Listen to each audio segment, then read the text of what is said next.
a very unselfish man that give up the biggest part of his life to help others.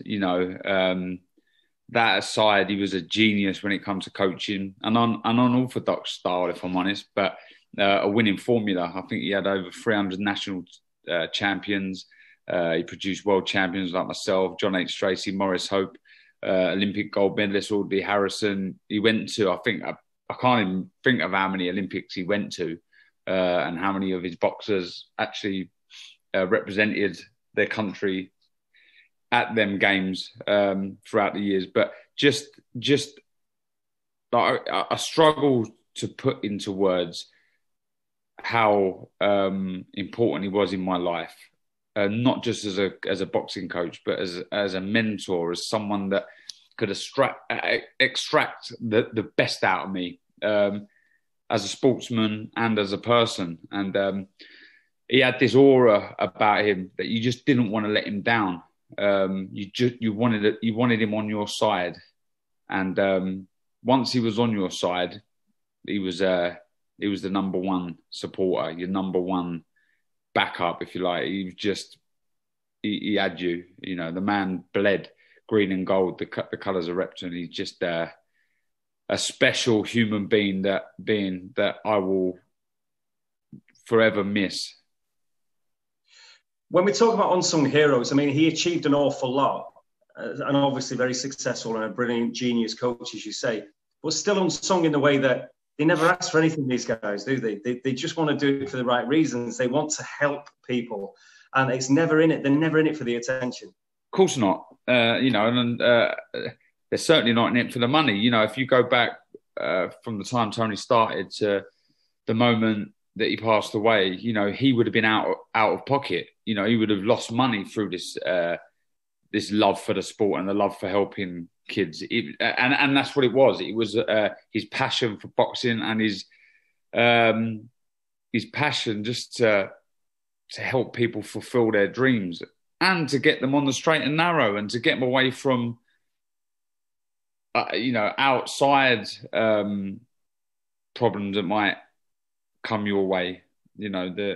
Especially in the East End of London, there's a lot of bad people around, and there's a lot of temptation to go down the wrong route. And Tony definitely steered those individuals, not just kids, adults, on the right path. And a lot of them have gone on, sort of from rags to riches sort of thing. And that's a lot put down to Tony. It's just belief and his tireless effort in helping you get to where you needed to be. A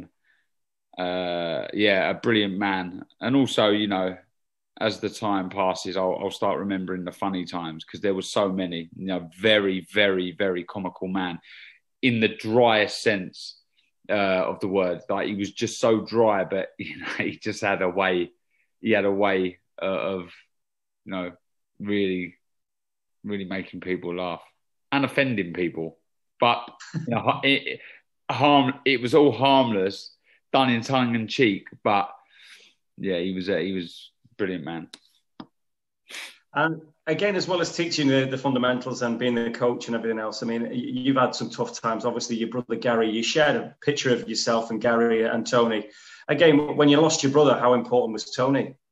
Yeah, massively important. And it hurt Tony a lot when my brother died. We were so close to, my family. My dad obviously boxed at Repton, me and my brother. So we've got a long relationship with the club and the personnel there. And Tony was very close to us all. And when my brother passed away, it hurt Tony. It hit him hard.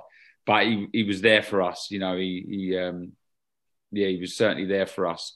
It's crazy that of all the 365 days of the year that Tony could have passed away on, he passed away on my brother's birthday.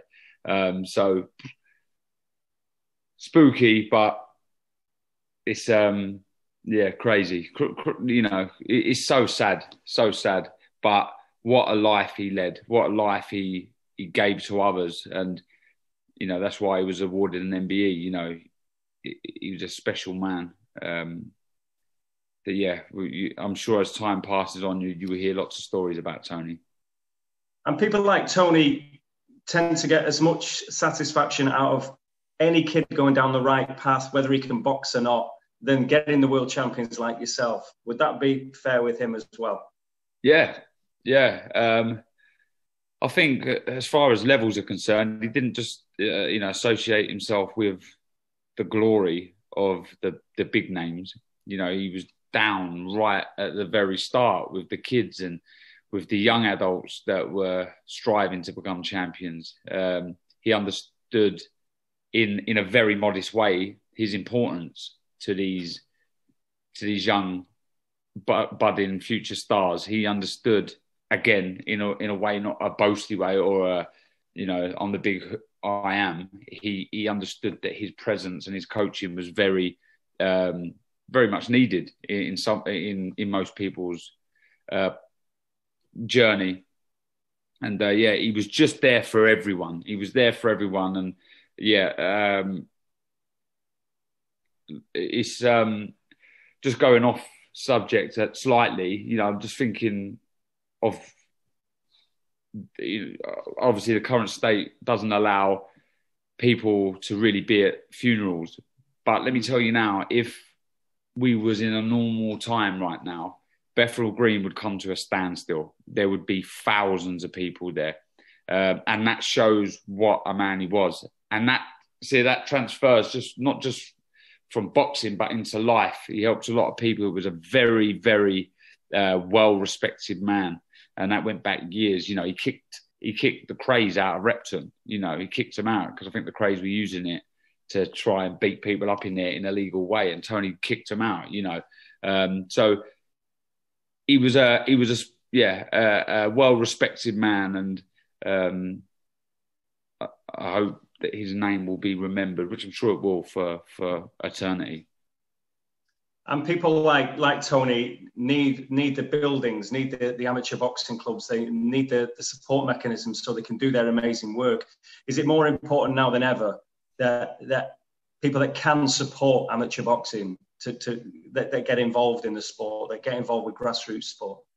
Absolutely. And I think me sat here now talking to you, I think I have a duty and a responsibility to get involved in some capacity. I'm the vice president down at Repton, and I go to committee meetings and I help as much as I can, but I don't do enough.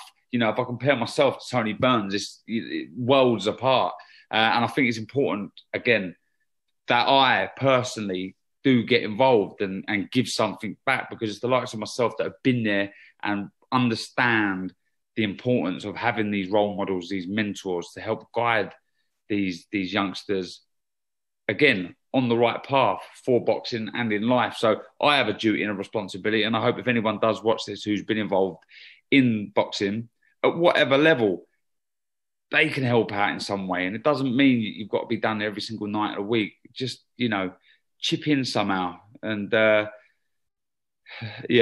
just to say it one more time, this isn't just important for the future of our sport, but it's important for the future of our youngsters, because boxing really can help a lot of kids that may be steering onto the wrong path, because it teaches you so much: respect, control, aggression, discipline, all of these things that is lacking in some unfortunate children's lives. So I will do more myself.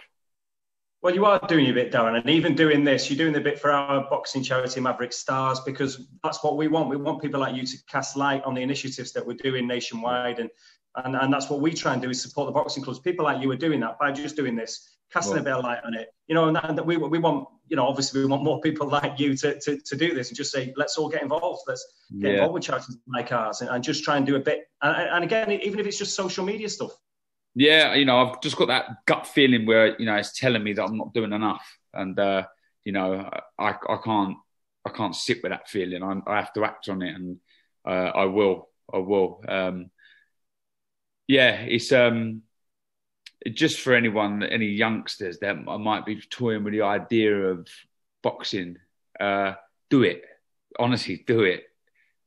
I remember my dad saying to me, I was sat in the car once, I must have been 11, 12 or something, and he goes, he never pushed me into it, to my dad, but he said to me, and Tony said something very similar. if you get good at this game, you know, you'll travel the world. You'll travel the world. You will representing your country, and it was all a dream to me. But if I fast forward now to a 38-year-old man, I look back of the places I've been. You know, I've nearly been to every continent on the world, representing my country. The times and the memories that I've had.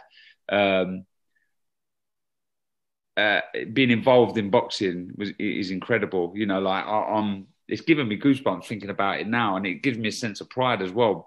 And again, going back to the reason we're on this, Tony has a massive part of that. He helped me, and yeah. So anyone who wants to box, get involved. Get involved. You will not be disappointed. Well, his legacy lives on anyway, Darren, because not only did you have the career as an amateur, as a pro, world champion, all the rest of it, but now you got your boxing media career. None of that would have been possible without you walking in that, you know, the gyms as a kid, because now you're looking forward to all these matchroom shows and everything that's coming up. So I know it's a sad time for you now, but life is good. Yeah, it is. Yeah, you know, I'm very, very fortunate to be where I am. Sometimes I walk around and I'll just smile because I can't believe it. It was all just a mental dream for me. I remember having a picture of Mike Tyson on my wall, and he had a big red crown, a red coat on him, and he had an IBF belt. And I always remember saying when I was a kid, and I'm not just saying this, I always wanted to win that belt, and I did. So can you imagine how content I am? It's incredible. But yeah, that's all thanks to the tremendous people that have been there for me, and Tony, certainly one of the biggest influences in my life and career. And are you looking forward to now getting stuck in again? And again, you know, I'm sure you pay mention to Tony now when you're doing all your TV stuff, but there's a big run of fights now. It's what everyone wants, isn't it? Every boxing person to get stuck into all these fights coming up now. Can't wait, mate. I really, really can't wait. And yeah, we will do a tribute. I've just been speaking to Chris Lloyd, who I do the shows with, and he said, you know, the first show we'll do something for Tony, which I'm happy about. And yeah, it's great. Look, boxing's my life. Boxing's another limb to me. You know, if boxing weren't there, it'd be like losing an arm. I love it. So when I'm there and I'm rubbing shoulders with these fighters in the bubbles, and I'm getting to interview them and watch the boxing, it's fantastic. It's a big part of my life. And yeah, I'm looking forward to getting back involved. I'm back in the bubble on Wednesday. So we go again, mate.